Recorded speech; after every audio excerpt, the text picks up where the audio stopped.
Amigos de la vida, aquí estamos, psicoanálisis, respuesta necesaria.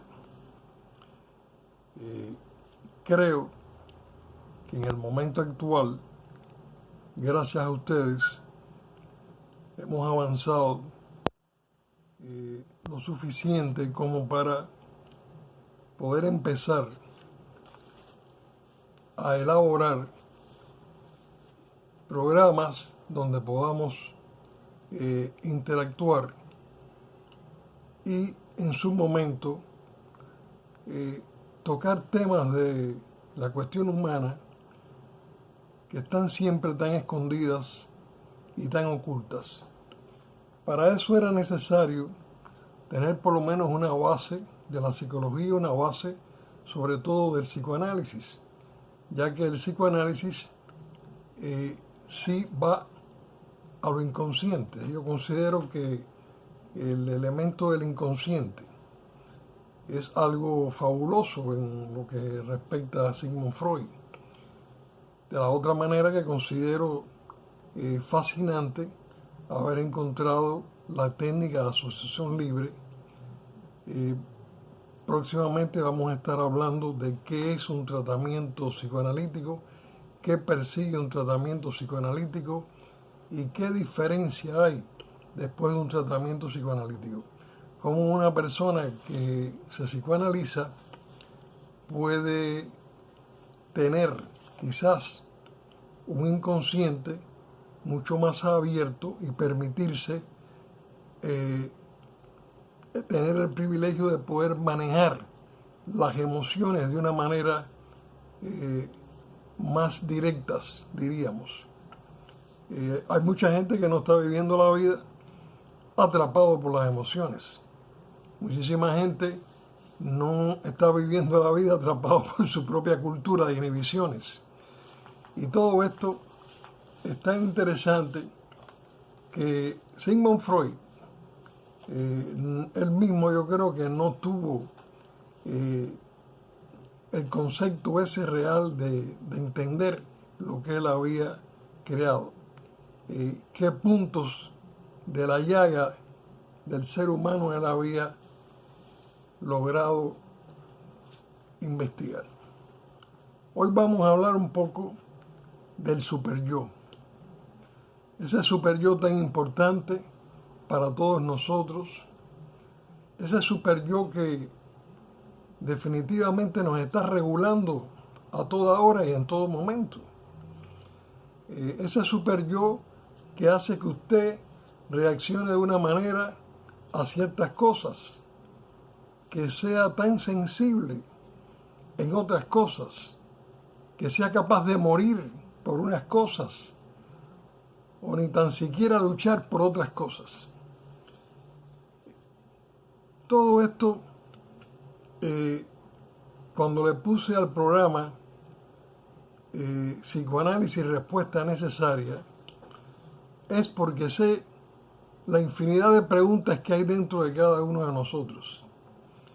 Yo he tenido desde muy joven infinidad de preguntas, una curiosidad increíble, y gracias al psicoanálisis pude al menos contestar una buena parte de ellas.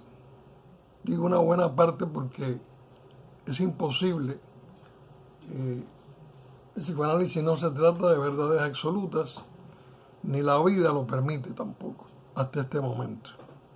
Nosotros somos seres que tenemos que nacer, crecer, desarrollar y desarrollar bien dentro de un mundo sano, y estamos muy tomados por el poder del pastel, como yo le llamo, y por la cultura de cada uno de nosotros.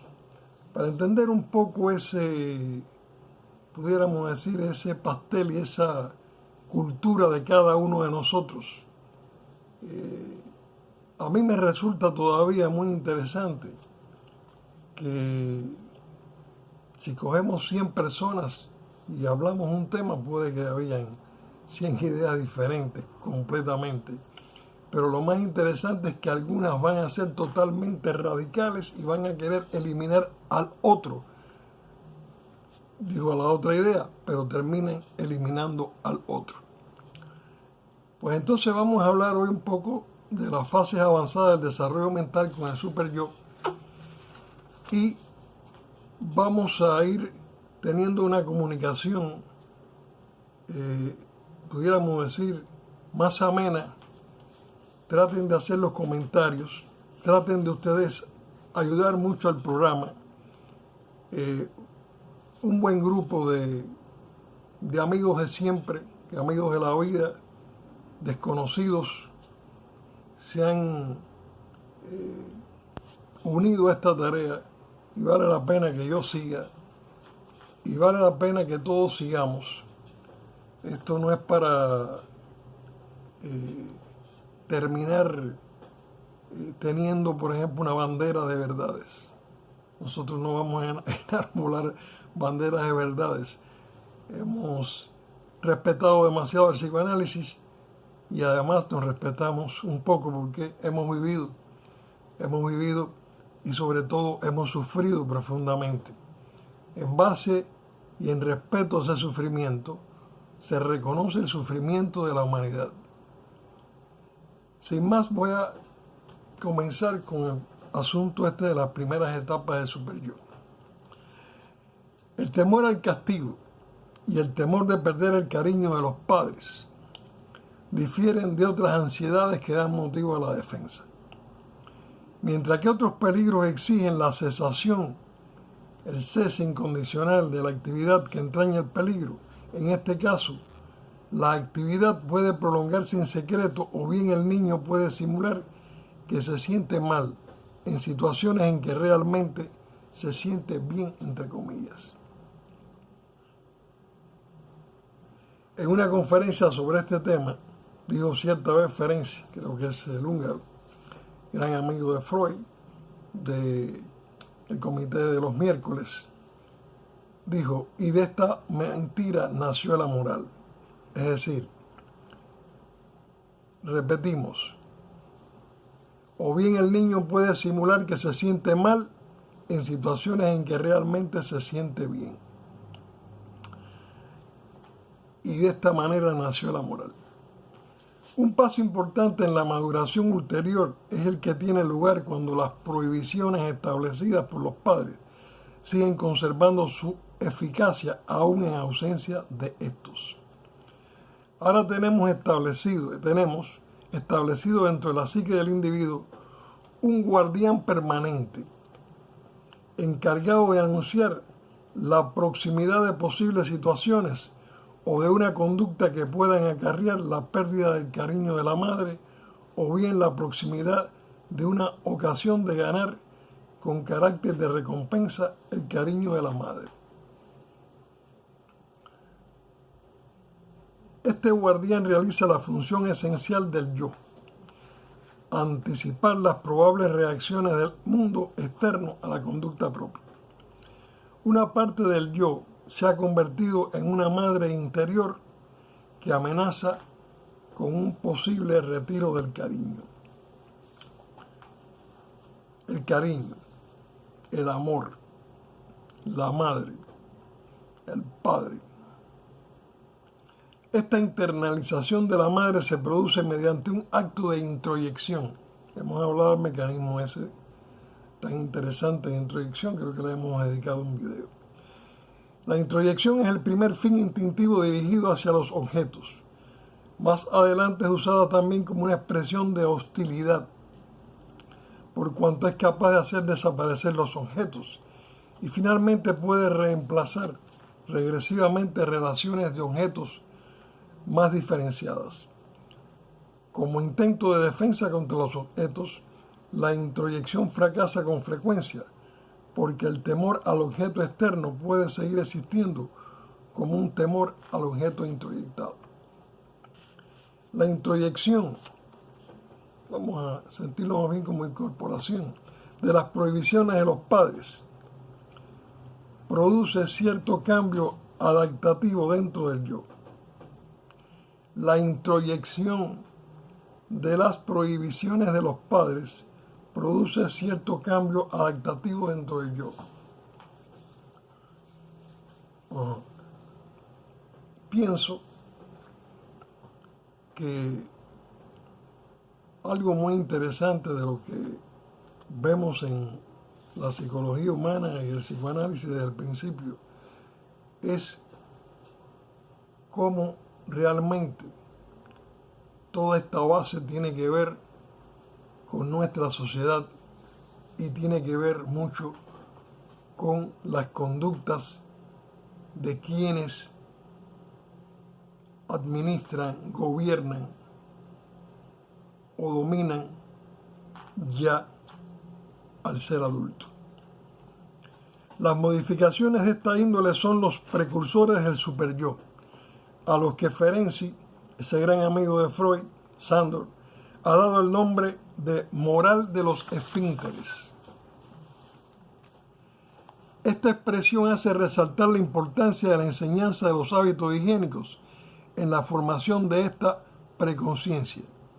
El niño, cuando se le pide que evacúe sus intestinos, solamente en ciertas circunstancias, se ve abocado a un conflicto entre debiera, entre comillas, y me gustaría, entre comillas. El desenlace del mismo depende de la intensidad de los impulsos que han de ser refrenados y de los sentimientos hacia el adulto que reclama tal cosa del niño. Originariamente el niño desea sin duda hacer las cosas que hacen los padres. Su objetivo es en ese momento la identificación con las actividades de los padres, no con sus prohibiciones. Los principios y los ideales de los padres constituyen una parte esencial de su personalidad. Si los niños quieren identificarse con los padres, también quieren identificarse con sus principios e ideales. Las prohibiciones son aceptadas como algo que forma parte del hecho de vivir de acuerdo con esos principios e ideales. Qué interesante que, a pesar de esta influencia tan característica, sucede también que los hijos después quieren ser totalmente contrarios y adoptan ideas también totalmente contrarias a las de los padres. ¿Por qué será? Respuestas necesarias. El empeño de llegar a sentirse semejante a los padres como una recompensa que hay que lograr hace más fácil la aceptación de estas prohibiciones. La identificación efectiva con las prohibiciones se transforma en un sustituto por desplazamiento de la identificación con las actividades de los padres que el niño se proponía. Resulta extraño ver que las fuerzas que se oponen a los impulsos instintivos, hemos hablado bastante de los instintos, tienen a menudo el mismo carácter tempestuoso e irracional de los instintos. Donde resulta más fácil de observar este hecho es en el fenómeno del masoquismo moral, del que hablamos no hace tanto.